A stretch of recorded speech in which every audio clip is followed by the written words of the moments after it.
media nümayəndələri, sizi yenidən görmək çox xoşdur. Hər biriniz xoş gəlmisiniz. Ümumi deyərdim ki, 2025-ci il Azərbaycan bank sektoru üçün, maliyyə sektoru üçün çox uğurlu olub. Biz də Kapital Bank olaraq həm bazarın lideri olaraq, həm də sistem əhəmiyyətli bank olaraq öz bazar mövqeyimizi qoruya bildik, genişləndirə bildik və həm də müştərilərimiz üçün daha asan, daha rahat, daha əlçatan innovativ həlləri təqdim edə bilmişik. Strategiyamızın əsas istiqamətində ən üstün hissəsi müştəri məmnuniyyəti və müştəri məmnuniyyətinə nail olmaq üçün isə rəqəmsallaşma idi.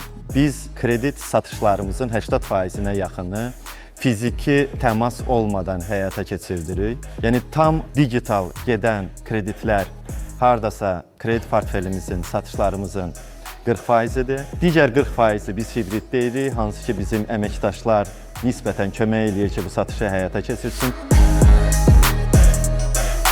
Sima imza bizim bir bankla inteqrasiya olunur. İlk qeydiyyat zamanı müştəridə biometrik identifikasiya keçəndən sonra elektron sima imza yaranır. Müştərilərimiz ondan sonraki bütün kredit götürmə, kart sifariş etmə və digər bank xidmətlərini sima imza mexanizmindən istifadə edərək yararlana biləcəklər. Korporativ sosial məsuliyyətlərinin uğurlu icrası sonda brendə inamı artırır, güvəni artırır və nəticədə elə maliyyə nəticələrinə də təsir edir. Artıq neçənci dəfədir ki, Kapital Bank rəhbərliyi media nümayəndələri üçün mətbuat konfransı keçirir. Bu Kapital Bank rəhbərliyinin media qarşısında şəffaflığının göstəricisidir.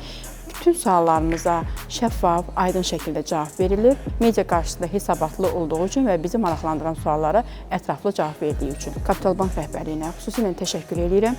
Bu günlər həqiqətən də çox xoş oldu ki, biz Kapital Bankın təşkil elədiyi mətbuat konfransında iştirak elədik. Bir daha Kapital Bankın ölkə ictimaiyyətinə və mətbuat nümayəndələrinə necə açıq olduğunu sübut edir və Kapital Bankın şəffaf fəaliyyətinin aydın göstəricisidir. Kapital Bankın maliyyə səbatlarının mətbuat konfransı keçirildi. Bu mətbuat konfransı ənənəvi olaraq hər il keçirilir. Təbii ki, bu həm media nümayəndələri üçün, həm də əhalimiz üçün xoş bir hal kimi qiymətləndirilir. Belə bir mətbuat konfransının davamlı olması təbii ki, bizim üçün də xoşdur.